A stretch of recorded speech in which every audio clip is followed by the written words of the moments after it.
All right, great day, everybody. Thanks for tuning in today. We got another incredible episode coming up here on Seeds of Abundance.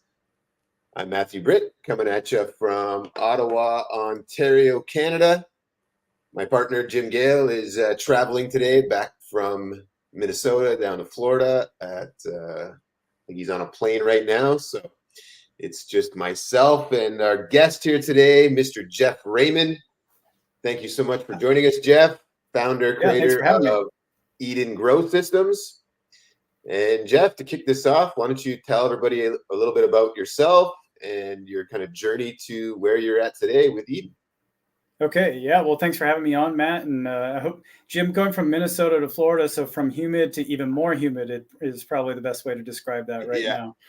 So hopefully he's going to have a good time and get some pleasure as business as well. Jeff Raymond, people online know me as the Real Martian. I have a decent sized YouTube channel where my wife and I have documented our journey to sustainable living. And that's kind of how we met you through that whole journey. But prior to all that, as far as the kind of resume goes, I'm an aerospace engineer by degree. I love being an engineer. I joined the Air Force after 9/11. I served in the Air Force for about 5.5 years as an aerospace engineer. I was deployed to Baghdad. I was stationed in Los Angeles. Most people don't know there's an Air Force base there. And then I also was stationed at the Pentagon in National Reconnaissance Office. I got to do some really cool top secret satellite stuff. Baghdad, heard the Lord tell me I needed to come home. Didn't really want to do that, but did what he said anyway. And after I got home, my dad was diagnosed with terminal cancer. So that was a divine intervention there that I was able to be here for that. And while he was sick, I got a job out of the Air Force working for a Boeing subsidiary called In Situ, where I helped develop new product, unmanned aerial systems. And so I was helping get those out to both the warfighter as well as agriculture, where we were using drones to fly over crops and kind of see, what kind of problems were down there so the farmers could use their resources more effectively. But all that stuff was happening. And probably some of your viewers are like, why is Matt talking to this kind of guy? And while all those things were happening and I was doing well in them, when my dad had passed away, and this is why he's such an important part of the story, he was all about sustainable living, living outdoors, living in the woods. He and I would go up in the woods on horseback, go hunting, go fishing. And when he passed away, it really kind of brought into focus what really matters, I guess. Yeah. And I really started thinking about, I've been given these gifts. I've been given these capabilities. Am I using them the best way possible? I like technology, but I really love being a cowboy. I have a 20-acre ranch. I raise cattle. I'm not actual cowboy, but I love getting up on the horse. I love going to the mountains. I love riding. I like raising beef. I like the chickens. I got dogs and cats and a crazy little ranch going on. And anyway, long story shorter, my wife and I were sitting at the table one night, and we were praying like we always do. Lord, help those obtain food who do not have any. I just heard him say, I know it sounds really crazy, probably think I'm messed up in the head, but I literally heard him say, why don't you go do something about it? I've been praying for years for him to go do something, and it felt like I got slapped up alongside the head. Yeah. I did. I said, well, my dad, he died at 65. I'm at the time, it was like early 30s. I only got so many years to go on this thing. I should do something about it, and I have been blessed. So I did, and that's what we started the Real Martian channel. And what I wanted to do is I wanted to come up with a system that will work in any weather, any climate, and any location, especially the cities. And so the way that I thought of it is I thought hey, if I designed something that worked on Mars, because I wanted to be an astronaut, that's why I really became an aerospace engineer, as I wanted to be an astronaut. I felt like if I could help people see Earth from space, that it's naive, but I still kind of believe it is, that the world would be a better place, right? If we all saw that we're kind of part of the same little planet here, maybe we would kind of start working together a little bit better than what we are right now today. So anyway, I'm big on Mars. I started thinking about it. I'm like, let me design the system like we're on Mars, and let me think about all the things that go into sustainable living. When you can't depend on the sun. What happens if there's a giant dust storm that covers up your solar panels in 4 inches of dust? Well, here on Earth we have something very similar. It's called snow. In my particular location, we get a lot of it. Actually did a bunch of videos on YouTube where we're out there like, here's what it would be like on Mars, and here's what it is here. And you can't depend on solar for these reasons. Sure. So then, wind power was a big part of it, but what happens when the wind's not blowing? So we were using anaerobic digestion, which is, a natural process. But the good thing about it is it not only does it recycle nutrients that you can use in your system, but it also creates methane. So we could use that as a third power supply. So we were playing around with those kind of things. We did aquaponics. We had the building itself was 80 feet long, 40 feet wide, 22 feet tall. And we had rainbow trout. We had fish down in the ground. The lanes were about 2 feet wide, about 4 feet deep by about 60 feet long. Pond liners in them, beautiful rainbow trout inside of that, moving the fish waste up to ebb and flow bed. And we grew corn, we grew potatoes, we grew strawberries, we grew cantaloupe, watermelon, we had a pineapple tree, we had basil, of course, lots of herbs. We did microgreens, did like $15,000 worth of microgreen sales out of there. Wow. And, so we were getting there, but winter is still really, really hard when you want to grow all year round. And so I put up a bunch of insulation in the building. Long story shorter, sorry. It eventually collapses because of the insulation. And what ended up happening is we had a passive solar greenhouse. So one side was, facing south and was open and had the sun coming in, and the northern side was fully insulated. Well, unfortunately, that offset of heat and it led to one side getting a lot of snow on it, and the other side would shed that snow. So then it created this offset. It created a stress that eventually it collapsed in on itself. It pancaked. So passive solar greenhouses, definitely want to make sure that south or the north facing side, you need to make sure you shed that snow and ice. Otherwise you get in a lot of trouble there. So when that happened, I was still working for Boeing in situ. And my wife called. She's like, you need to get home. I'm like, what's wrong? She's like, you just need to come home. So I get home, and you can see it on the YouTube video. I come walking around the corner, and I just see, it's like 4 years worth of work that I just summarized there in a few minutes, and it collapsed. And I was like, oh man, all right, God, what do you want me to do here? Is this like you're telling me to stop, or is this just a bump in the road about learning? So after a lot of prayer, a lot of talking to family members, our pastor, everything, we're like, no, he wants you to keep going. This is about learning and about sharing these experiences so that others can have it. So I got caught up with International Space, or TEDx actually got us and talked to us. And then that led to International Space Development Conference, getting invited there to talk about farming on other planets. That got a lot of notoriety out of that failure on the HAB. And so it happens for us, Jeff. Yeah. So I meet Bart, who is now my business partner with Eden Grow Systems. And we're like, hey, he had done some stuff in Houston with Connexes and aquaponics. And I had done everything I just shared. And he has a lot more connections and understands finance and how to do fundraising. And I know technical things. So we're like, why don't we start a company together? And we did.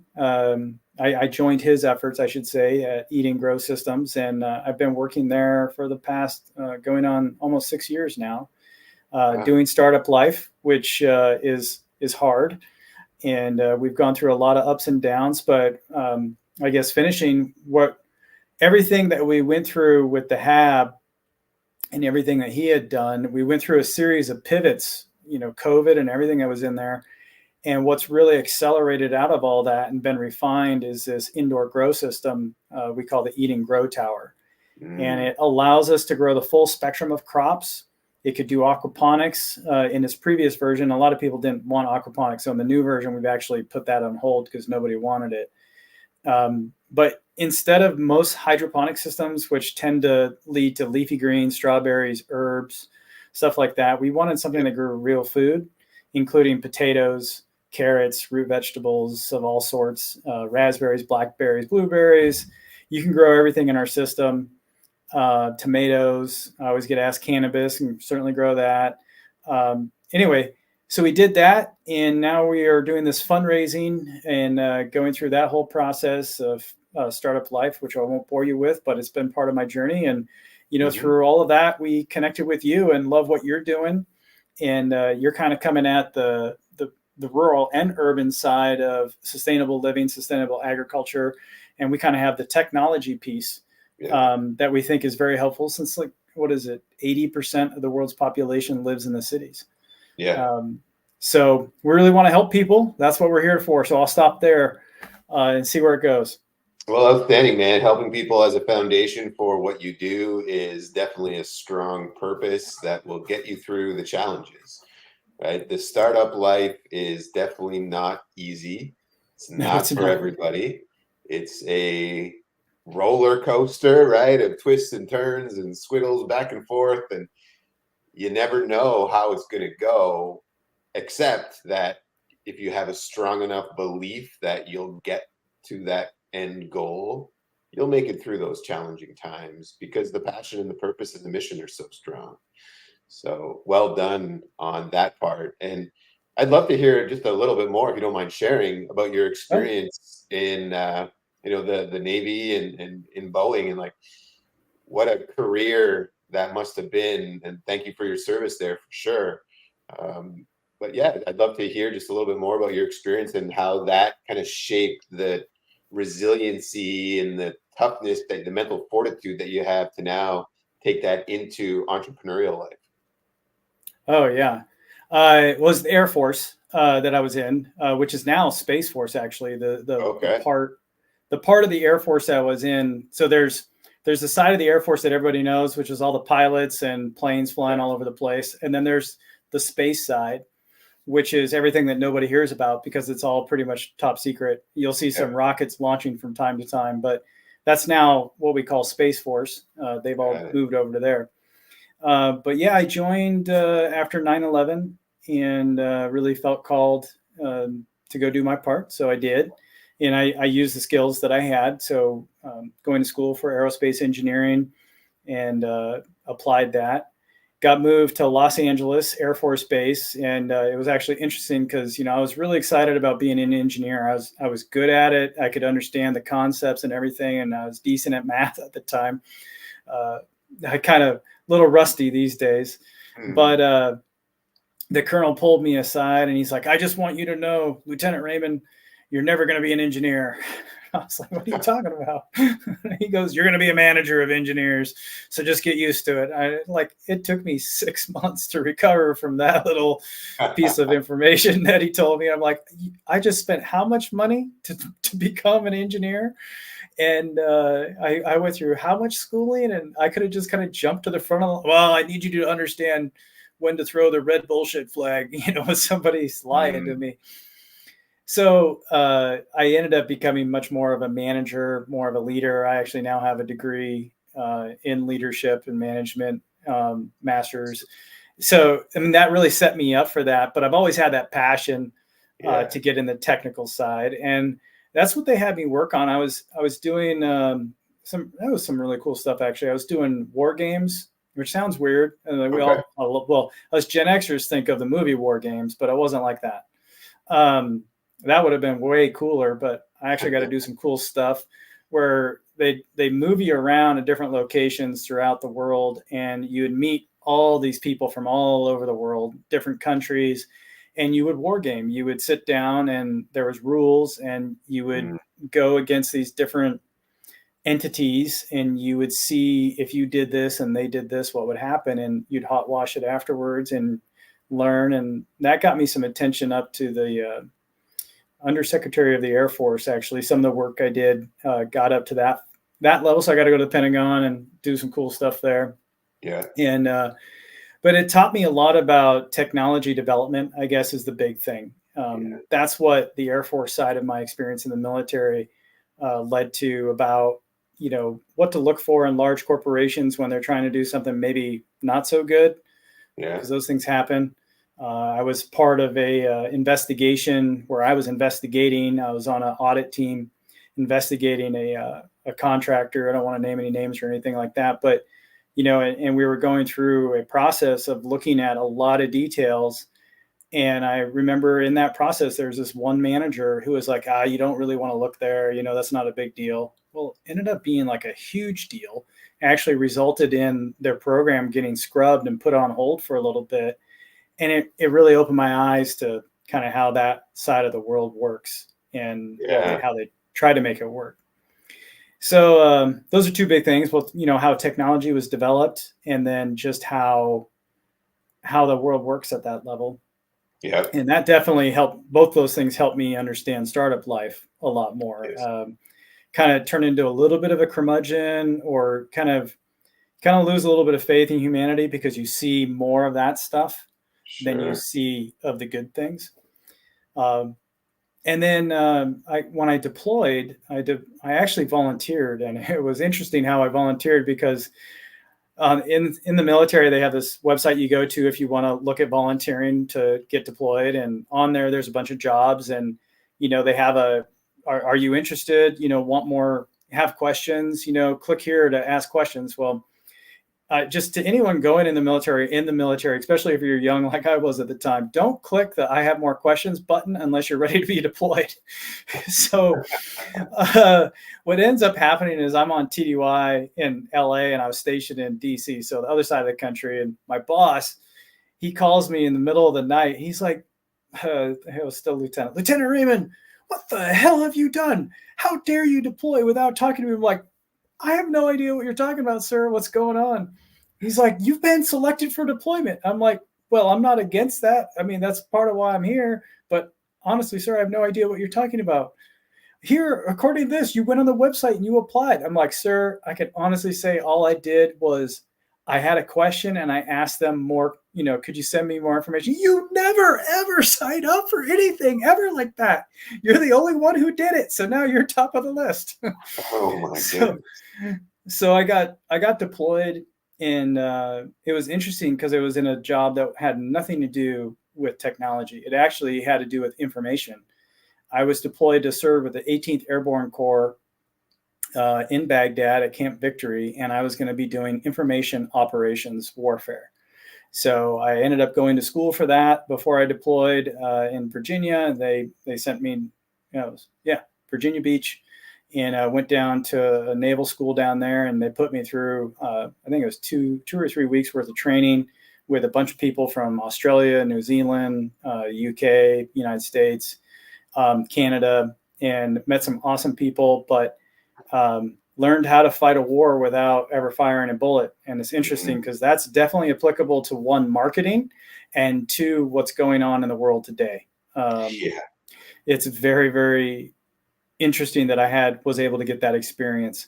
So I get deployed, and I'm there. 18th Airborne Corps, for those that don't know, those are the Army Rangers. It's one of the Army Ranger groups that they deploy, and of the units that they have. And they were high speed, low drag, go get them kind of guys. And they were there for 18 months. And I mean, they were there for so long that when they came home, they had to go through what's called reintegration training. They had to learn how to be husbands and wives all over again, how to be dads and moms all over again, because they were gone for so long. The Army actually learned that if you just throw people back, suicide rates go through the roof, divorces go through the roof. Wow. So they were there that long, and just seeing how tired they were, and being there. I was there for 8 months out of their 18. And it was really phenomenal to see a group of people like that, and just inspiring how tough they are. And I wasn't a door knocker or anything like that. I don't want to overstate my time there. I was there to help run the organization, the leadership, the management side. So I got to do the daily briefings, and I work for General, and got some really high end kind of access, and it was way cool. And it taught me to think at a different level. It taught me Absolutely. to not just think of details, but to think of the really big picture and understand what the next moves are going to be in whatever I'm doing. And that definitely applies to startup life. So I don't know, hope that was kind of a long Absolutely. answer, but that kind of brings us to where we're at. Yeah, that's fantastic. So now that you've got Eden Growth Systems, what is your big vision for where you want to take this, and what are some of the challenges that you're experiencing right now? We'd love to learn about the struggles of the startup world, because if we're working to make something happen, and there's people in this audience today that are wanting to pursue dreams and goals, what are some of the lessons you've taken from that? And I guess first go back to the big picture mission of Eden Growth Systems, what you're intending to do, how you're going to get there, and then some of these lessons from your experience so far there. Sure. That's a great question. I would start off with saying that entrepreneurship's about seeing a problem and trying to solve the problem. I Mm, think a lot of us, I mean, I think most people, I should say, once you're in startup life, you start to kind of see that things are a little bit different. But we have this vision of entrepreneurship's about doing your own thing, being your own boss, and making a ton of money, and getting beautiful homes and all that. yeah. Like I read a bunch of books, and I was smart enough to know like that's probably not going to happen to me. Um, but what I saw and what Bart saw, we saw it separately, is a problem. And the problem that we saw is both one based off of what our faith tells us as Christians, Mm, but also one that you don't have to be a believer in anything to be able to observe. And that is that the world is changing. And this was, 13, 14 years ago that we saw these things. And that food is going to be a major issue. Specifically, that there's going to be way too many people, and there's going to be not enough food. And so I sat down and I did the math myself because I didn't trust what was out there. And I was like, well, you know, when you're going through school, you learn, populations grow and eventually they get exponential. And most people are like, we're the exponential, things are going to get crazy now. Well, what happens when they get exponential is they also get up to a point where they start to do this, and yeah. they reach their peak capability that matches their resources. Hmm. And so we're going to go exponential, and then we're going to peak and have to kind of refigure out everything, or it'll just collapse. So when you do the math of the growth by, I think it was 2050 that I was looking at, because that's where a lot of the data is coming out. Yeah. You would need a landmass the size of Canada that was dedicated to just growing food to feed all those people, which is that's like almost beyond comprehension. That's on top of everything we already have, and that's the thing when you get into exponential growth, it's just so difficult to understand how fast things change, and so it doesn't matter. The math is the math, and that is not even hitting the peak yet. So I sat there and said, man, we're going to have to do something different. I mean, yeah, there's a lot of stuff that the farmers and everybody today needs to be doing. And we need those things. I'm not against some of the large, I don't really appreciate all the large farms that are out there. I appreciate what they've enabled. And by that, I mean convenience. I mean, you go to the store any time of year, you get a lot of different stuff, but it's not sustainable. And the practices that they use, as you know, way better than I do, with the land, they're not sustainable. They're not healthy for the land. They destroy ecosystems. Monoculture crops are long-term not viable solution. You need something that brings in different varieties, supports the soil, supports the bacteria, all these Yep. things that you and your organization, do way better at teaching people than I do. But I still didn't see a solution for the city folks. Hmm. And so we wanted to provide food independence to local communities, to families all around the world. That's what we're trying to do. And one day off of it, because we are a space company as well, a NASA spinoff. And so I sat down, did the math, started, trying to put these systems together. If you're going to grow indoors, it comes down to energy. You can't replace the beauty of the sun and all that it gives this planet. But at the same point, if it's cloudy, if it's foggy, if you can't get land because it's just too darn expensive, you're going to need alternatives. And that's what we've tried to put together. And so in our startup journey, we go through, here's the problem. We go through and try different solutions, try to build them. And then it all ends up being about economics. How can you build this cheaper? Because anybody can go build something, but building a lot of them, turning it into a product, making it affordable. A lot of the stuff that we have out there is subsidized, like, our cell phones. Most people are like, look at all this power I have in the cell phone and it only cost me $300, or I guess now it's like $1,000 for the new ones. But yeah, those phones actually cost like $5,000 to build, but they're being subsidized through the subscriptions and services that are offered that they keep you into to be able to make their money back. So as loss leaders, and for us, you just can't do that. We needed to have something, how can we build these systems and bring a garden into somebody's apartment that generates enough food to make it worthwhile? And the struggle is in the manufacturing and the supply chain. It's how do we get these things inexpensively? And we tried for as long as we could to stay out of China, which is usually where everybody ends up, and didn't really appreciate how they were treating the Uyghurs over there. And there's a whole bunch of instability over there right now, and didn't want to base my company's supply chain off of that. But the bottom line is, no matter how much we all say we want to buy from our local country, buy American for us here, when we go shopping, we talk out of our mouth, but we walk with our wallet. And, everyone shops at Costco and Walmart, on Amazon. That's where all the money's being spent. And most of that stuff comes from China. And I just can't compete. So it makes it really, really, really difficult to be a startup in today's world when you want to build a quality product, when you consider morality, and you want to, have a good supply chain that matches your beliefs.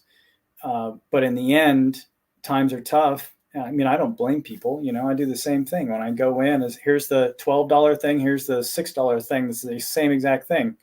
Made in America, $6. $6 is $6. So that's kind of where we're at right now, is trying to figure out the supply chain. I think we've done it. We actually just created a brand new version of our tower. It's the 9th iteration of it. And this one, we went with a whole brand new material solution. We got rid of all the really expensive labor that goes into building it. We opened up China, so we're getting components from China. We're able to drop the unit price by about $2,000 per unit, but it's still spendy. Wow. And so we're trying to do as much as we can there, but I think we're actually at the point where either we get volume procurement, meaning, we're getting thousands of parts at a time rather than 2 or 3. Yeah. And once we get there, we can drop the price again and make it more affordable for everybody. So as you were talking, I went to look at food waste, because yes, we need to be producing more, and also how much do we waste? And I looked at the United States in particular. 31% of the food that is produced is wasted. Yeah, it is really sad. It is atrocious. It's like, how is that happening? And you got thousands and thousands and thousands of people across the United States that don't have food. Yeah. And we're wasting 31% of it, totaling 133 billion pounds of food a year. That is crazy. And I think, I worked at waste. Go ahead. No, go ahead, please. Well, it's just such a waste, mind blowing. And thinking of that, what our solution is, and similar to you, is let's put that production back into the hands of the population. Yep. We've got our centralized system that's doing what it does, but why don't we complement all of that by having people grow at home? And you're right. The masses today are living in the cities. So some have yards, but more and more are in apartments and condominiums and that kind of thing. We need a solution there. So that's what I love about what you have put together is that is a solution for people that don't have a yard. And even if they do, I live in Canada, I have winter, and a solution for me as well is let's do some inside. Yep. Leveraging technology today is a smart thing to do, I believe. Let's let the power of tech work for us. Let's not fight it. Let's work in collaboration with it and take advantage of what's possible. So what are some of the things that you see as opportunities right now, in the marketplace? You've got an incredible technology. How can that be leveraged by people who are watching here today, and some ideas maybe that you have to get that messaging out there? Are you going after some unique niche verticals, not just the home, but do you have other areas that you're going after? Let's see here. I lost your audio. Can you hear me? I can hear you. Yes. You're back. I'm not sure what happened there, but I lost. You were asking about verticals and some areas of opportunity that I see. Is that correct? Yeah, some areas of opportunity that you see and some potential verticals outside of just the home that you maybe have identified that you're going after. Yeah. Well, the interesting thing that I've learned the most so far is that most people are extremely comfortable in the ease that big ag has allowed us all to get into. And I think it's a trap, and some people are starting to wake up to that trap and the unsustainability of what they've put in place. Again, I think we need an all the above solution. So I'm not poo-pooing any of the big farmers out there, and I'm not poo-pooing the small farmer, traditional farmer, or indoor. We got real problems that need everybody to work together here. So I'm not going to throw the baby out with bathwater kind of thing.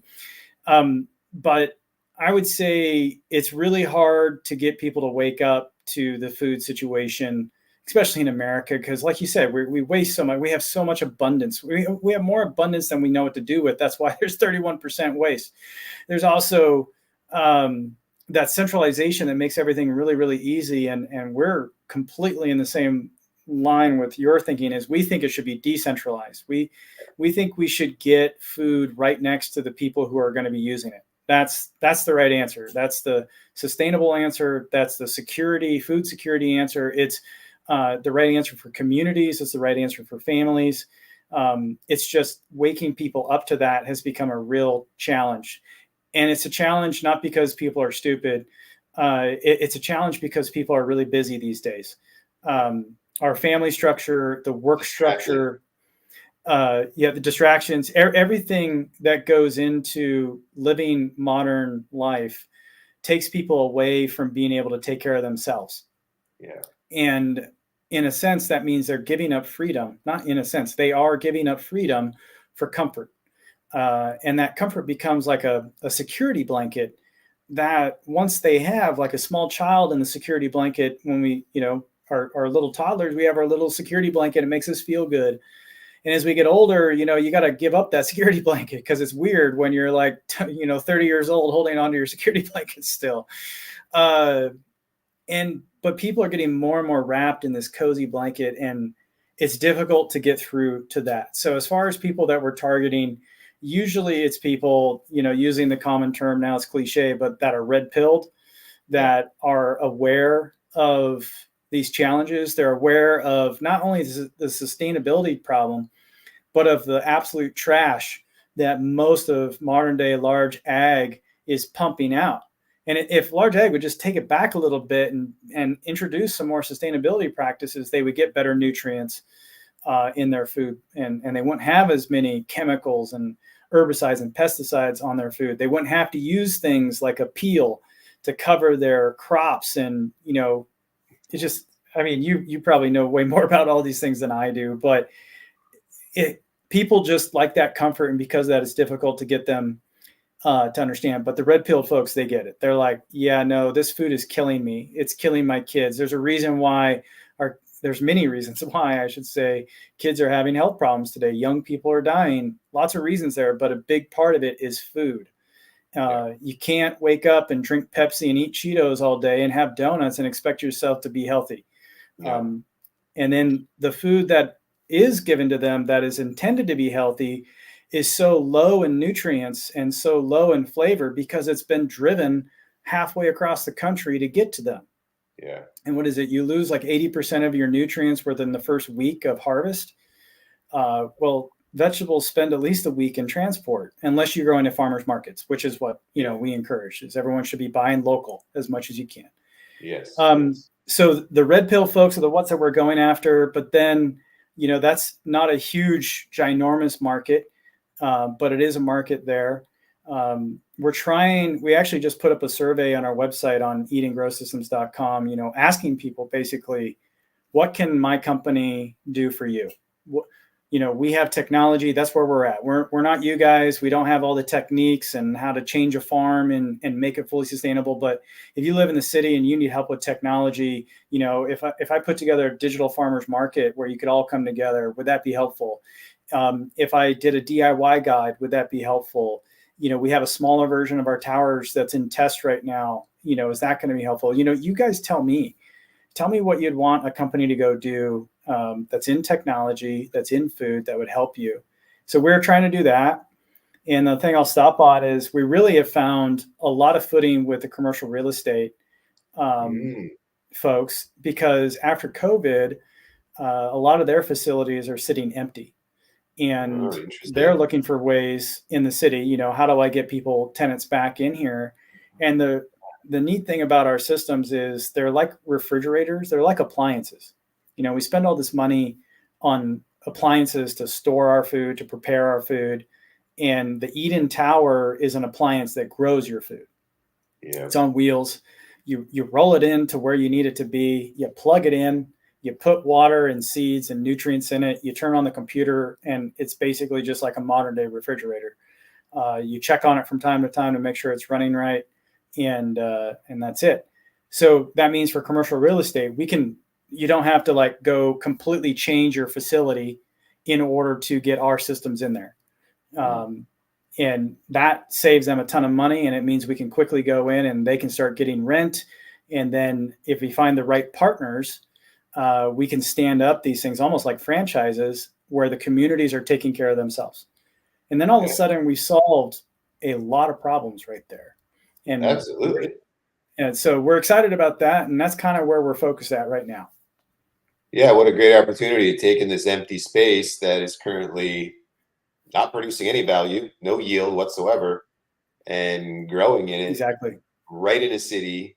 Now you're closing that supply chain distance drastically, increasing the nutrient density because they don't have to travel for hundreds of miles or thousands of miles and take weeks to arrive at your grocery store. And now you're creating healthier food, healthier human, and more food security in food deserts, right? Ultimately, the vast majority of cities are food deserts.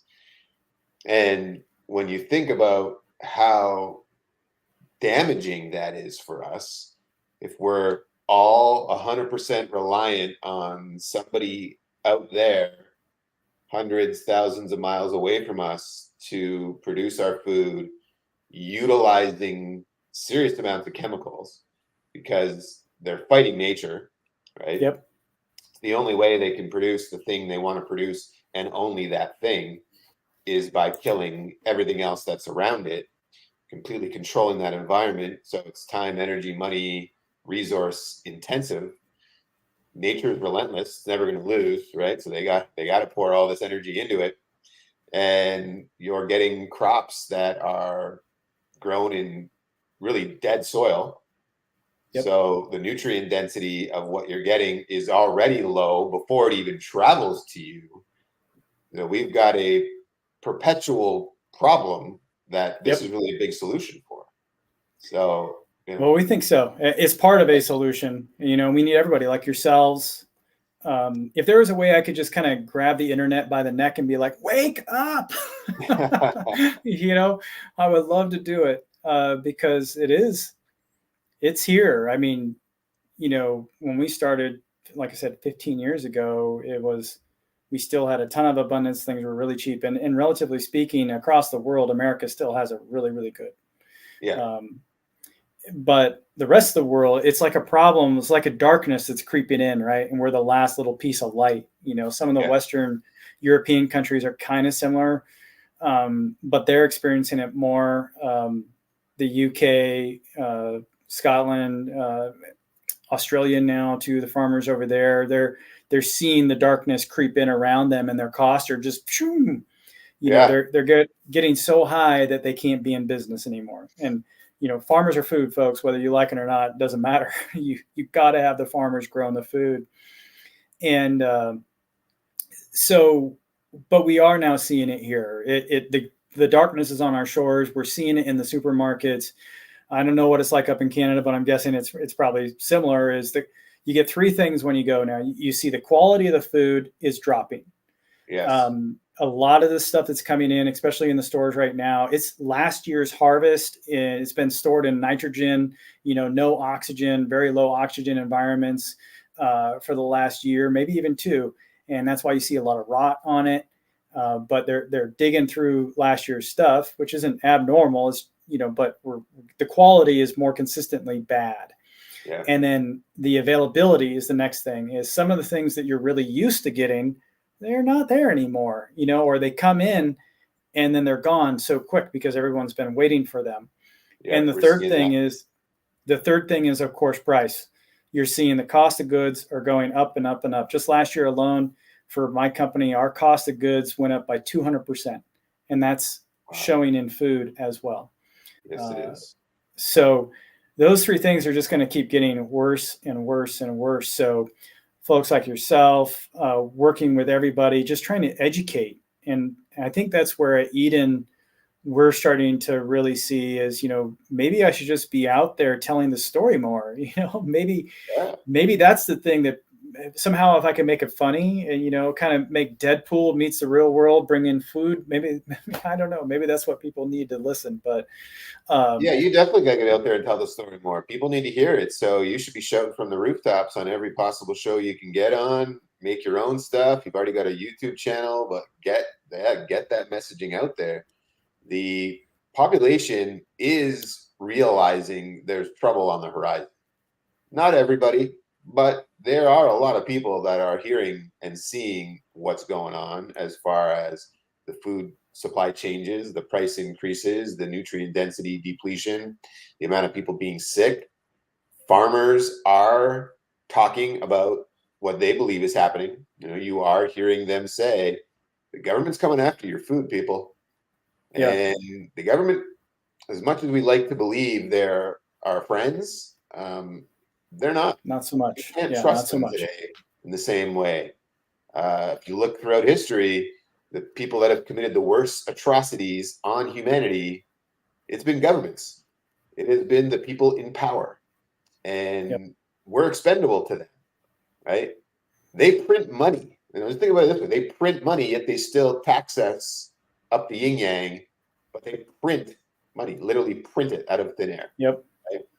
They're not doing things because they want to help you, although they might tell you, hey, we got a $10 a day dental plan for you. Where's that money coming from?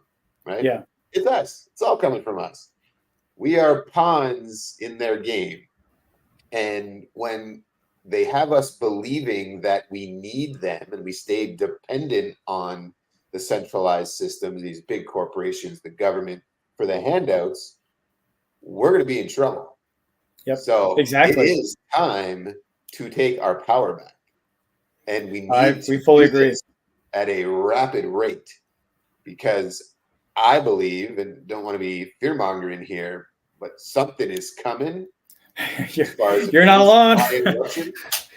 You know, and if you're not ready for it, your grocery store's got 3 days worth of food in it, and that's it. Yeah, and hey, good luck if you can get your food out, because if the thing that comes is anything like the massive Charlie Foxtrot that we saw earlier in the week with or last week, excuse me, with the Microsoft bug that shut down computers globally. I don't know if you've been following that, but as a technical guy, I followed it, and I was shocked that that situation even occurred. It should not have occurred. And it locked people out of their bank accounts. So even if there was food on the shelf, they couldn't get to it, couldn't pay. And that's makes you say, why on earth would anyone support a digital currency? I don't. What if as part of, I always tend to, I know in today's world that a person comes out and says, I'm a Christian or this, eyes roll and all that. But I got to tell you, man, if you open up the Bible and you read about what it says in the end about a single global system where nobody is allowed to buy or sell unless you have approval of that system, we're there. That has been foretold for a long time. And with, like what you said, central bank digital currencies, where it's programmable money, like, oh, hey, you've met your meat allotment, or hey, your social credit score isn't high enough, so you don't get to go on travel anymore. China has been held up to the world technocrats as being the shining star example of this system. And we're seeing everything be used to put this system in place. Even a lot of people are really, really high up on Bitcoin. I'm not a finance person. I don't invest. I don't do stocks. I try to do a little bit of it. I'm not very good, and that's probably why I don't do it. So a lot of people are like, well, if you're good, you would know that Bitcoin's a thing. I'm like, I don't think Bitcoin is a thing. I think Bitcoin was used by the technocracy to be able to put in place technology to test it, to see what it could do so they could build their systems on top of it. I don't see any of the bankers out there allowing Bitcoin to be any form of a serious threat in the long term. So we're now seeing these systems of control, and it's scary. I mean, people need to truly wake up to it. And I'll come back to that comfort blanket. If you think you need the government to be there to give you your peace and to give you your security, you're wrong. Like, you are your peace, you are your security, your family, the people around you. That's where your peace and security are at. That's where the real power is at, as you're saying, Matt. Yes. And if you're willing to compromise your peace and security and give that responsibility to somebody else, then you're a slave to that somebody else, whoever it is. And we definitely want people to wake up. I mean, everyone really needs, because like you said, it feels like something really bad is about ready to happen. Kind of like I said earlier, the darkness. I didn't mean to make some big, profane statement here, or profound, excuse me, about the darkness, but it does feel that way. It feels like things have been getting darker and darker and darker and darker, and now it's here, and it's like, man, you can almost feel it. And with what happened with former President Trump, what's happening with President Biden, what's happening with this CrowdStrike, the election stuff, the war in Ukraine, even Taiwan, China, now Middle East, Israel, and it seems like we're working up to something. Yeah. So I think the best thing people could possibly do right now, one, I think everyone should really open the Bible and read a little bit. But let's say you're going to skip past that part. I would say, make sure you're with your friends, your family, that you have a good community. Nobody lone wolves this thing. And make sure you know where your food, your water, your shelter, your heat, your energy are coming from. Work on those things. And work on them together. Bring your kids into it. And make it a family thing. It doesn't need to be like, oh, the world's ending, let's go do it. You can have fun with it. Like, let's go play out in the yard. Let's go. I dug holes. That was my fun when I was a kid. Gen X, baby. They let us out the doors, cut off the rope, and said, go. And we did. Yeah. So get the kids back out there. Get them in the dirt. If you're in the city, take them to garden shows. Go to Home Depot and get a little planter to put on your porch or, in your window, and teach them about growing food, and go to your farmer's market and learn who the farmers are. Maybe maybe skip the farmer's market and go straight to the farmer once you know who they are and buy from them. They would love that, because farmers Yes. they don't like packing up all their stuff and coming to the farmer's market. They like it when you drive to them and then they just dump the stuff out of their cooler into your car. Yes. And so, do those kind of things and get ready. Yeah, we went out to a farm today to do exactly that. That was And perfect. what an amazing experience it was for everybody to just be there, see where things are being produced, eat the food, meet the people, and Yep. it was powerful. Ultimately, it's a great thing for you to go see, because children are so disconnected from, where does my food come from today? Yeah. I Trader often have Joe's. no idea, right? Yeah. So Here there's real power in getting out there and seeing that. And as you said, there's some interesting things in our near future, it appears like. And if you are not ready for it, it will definitely be a damaging situation that we have to navigate. But I Yep. think everybody at this point needs to do whatever they can to prepare themselves, take some of their power back, get themselves growing some of their own food, get in a situation where they produce some of their own energy, capture water, utilize that. We're ultimately being poisoned from many places right now. It's in our air, it's in our soil, it's in our water, it's in our food. These poisons are everywhere. And I'm calling them poisons because that's what they are. They're chemicals. They are. Yep. Chemicals that are harming us. Yesterday I interviewed a gentleman that's got a incredible zeolite product that's helping remove toxic heavy metals from the body. And when you that's get great. those metals out of your system, what a difference it makes in your overall health and how productive you are, how well you can think. And it impacts, the parasites that live on those metals inside your body, and the damage that those things do.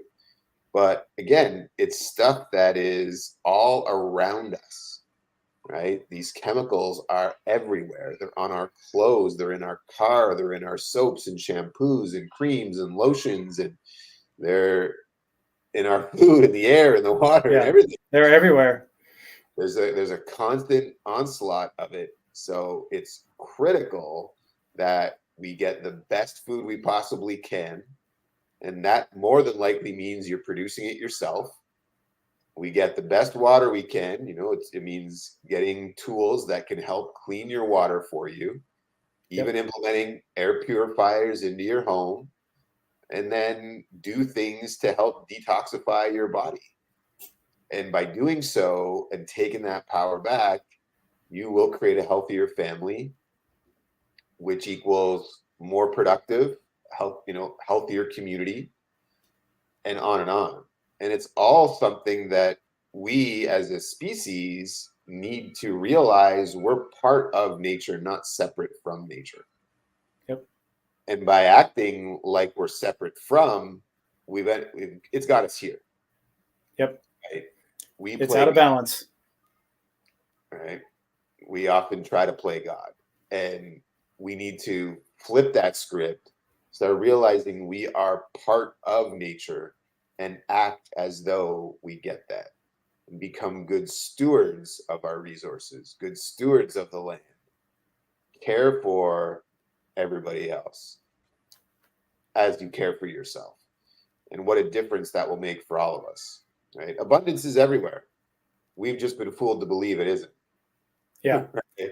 Yep. And by believing it isn't, they're allowed to price things higher and higher and higher.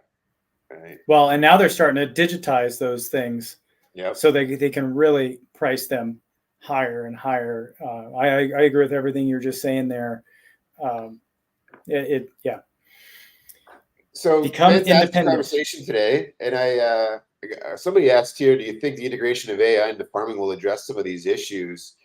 Do you have any thoughts on that? I know I definitely do. I do. The way that I'll start it, though, is my position on technology, including AI, is very much like fire and the nuclear bomb. Is technology is neither inherently evil or good. It really depends on the people using it. I think some of the AI that is going to be used in agriculture is going to go to big ag, and the data that they're going to collect and everything is going to be used to just further a bad system. And the AI isn't going to be like having a moral dilemma with that or anything. In that sense, I would see AI as being bad because it's not because of the AI, but because of what will result from it, which is the perpetuation of a non-sustainable system. AI will continue to find more and more ways to eke out a little bit more profit, but it'll come at the expense of the ecosystem or the quality of the food. Now, AI, however, used by good people, just like fire can be used by good people, can be used to help. So what I mean by that is at Eden, behind me, there's a computer running that has a local AI, non-cloud connected. I own it. I own its data, and I'm playing around with it because at Eden, we've always had it in our plan that we would have 2 AIs that would be available to our customers if they want to use them. The first AI would be used to monitor the health of the crops. That is using visual identification to look for bugs and pests. Now, good thing is in our system, since we're indoors, we usually don't have bugs and pests. It's usually more of like lack of nutrients or too many nutrients that develop problems. And have the AI be able to watch the system so that the people can go do something else. Like we said earlier, there's a lot of stuff that pulls people's attention in today's world, and we're aware of that. And we wanted to use technology to help. The second way I wanted to use AI is to actually control the system itself. And by looking at local conditions and saying, hey, you know what, I'm in Florida and, the local humidity is 100%. Maybe I don't have to water as much as if I'm up in, North Dakota in the middle of winter where the humidity is like negative 100 and it just sucks the moisture right out of you. Maybe I need to water a little bit more. So I'm looking at developing an AI that actually pulls all your local data, can use local sensors so you don't have to connect to the cloud if you don't want to, and will change your system for you. And in that sense, I see that as a good use of technology. Absolutely, yeah. But I don't think the powers that be are necessarily thinking about giving people the ability to have more time and be food independent. I think more of the AI that's out there is about collecting information in a not good way to be used by people. So, yeah, I hope that answers the question. Yeah, it does. And I have some complementary ideas there. One of the things that I've always noticed, particularly with what I do here with Food Forest Abundance, is that the design piece is a bottleneck. And design currently costs a lot of money and takes a lot of time, so it's very resource heavy. And I believe that we can empower artificial intelligence to rebuild nature and do it in a way where it's able to gather all the data from billions of pieces of information from any local climate, all the soil conditions, the crops that grow there, what plants should be planted next to each other, et cetera. So taking the permaculture knowledge and doing design work and empowering artificial intelligence to ultimately rebuild nature and unlock. Oh, that'd be awesome. And do it in a way where we convert lawn space from ornamental to actually being productive and producing yield, making edible landscapes, right? There's 40 million acres of lawn space just in the United States alone. Imagine we converted half of that to edible landscapes that produced food in and around cities that didn't use poison, because permaculture, we don't do that. We work with nature instead of fight it. We let diversity be our friend, and we work on improving soil health and quality. So that's awesome. I think that'd be a great use of AI. Yeah, that's one of the big thoughts that I've been working on behind the scenes is really empowering artificial intelligence to unlock abundance through working with nature, rebuilding nature for us. Well, we got to work together. Let's start training a model. That's what I want. The interesting thing is actually Facebook, of all people, which makes me question it. But they released the Llama 3 model and now the Llama 3.1 model, which is one of the most amazing large language models that's out there, and you can download it and put it on your own server and run it. That you need to spend some money on a decent machine that can run it. But once you do, you can start training it on your own data. So all you got to do is start organizing your data in the right way, which I'm still learning. This is pretty cutting edge as far as AI stuff goes these days. It's happening so fast. Yes. But once you get your data in the right format, you can start training up your AI. You can give it a personality. You can give it rules to follow. You can remove the rules, which is scary and good, depending on how you're doing that have been put on it. You can do a lot of stuff there. And I can see on the permaculture side, man, oh man, you could build up a strong agent that is like permaculture guru, times 1,000, and feed it in some property information, probably some soil test results, and be like, hey man, here's what I want. Tell me what I can do. And it will. It is amazing. Yeah, I think there's some very powerful resources available to us because of artificial intelligence that will design better than the human ever could, just because it's got the unfair advantage of being able to gather and process billions of pieces of information in seconds and can make better choices. And as we work with it, providing it better inputs and the machine learning knowledge, it will do things better than we will, and therefore produce better results in the long term than we will. And I think thinking about it from empowering nature and doing it in a way where it's doing it for us, right? The artificial intelligence is empowering nature, rebuilding nature for the betterment of everybody. Now we got a real winner. Yeah, how you do all that, right people, right hands, all those things, but absolutely. Yeah. Oh, 1 second, something's stupid phone. It's your AI calling you saying get to work. Yeah, it's like, hey, you've been talking about me too much here. Let's knock it off. Yeah. No, sorry about that. I should have turned that off. Well, Jeff, man, thank you so much for your time today. Any last words for everybody? Grow your own food. Work with Matt. Work with us. But no matter what you do, work with yourselves and your families and start growing food. Do it now. You're already behind the curve. It can be done. It's not something that you're just going to be able to say, well, tomorrow I'm going to start growing my own food. That's not how it works. Been there, done that, got a t-shirt, and put up a YouTube channel you can go check out at therealmartian.com. Yeah, here, we'll put that channel up there for people to go see as well.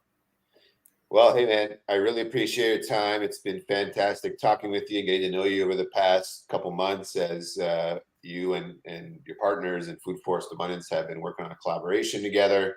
And I love what you're doing. Overall, we'll need to take some of this stuff very seriously and get applying it and start where you're at. If you live in a condo or you're in an apartment, you do not have the ability to grow food outside, that doesn't mean you can't do it. You can empower tools like Eat and Grow Systems to be producing some of your own food.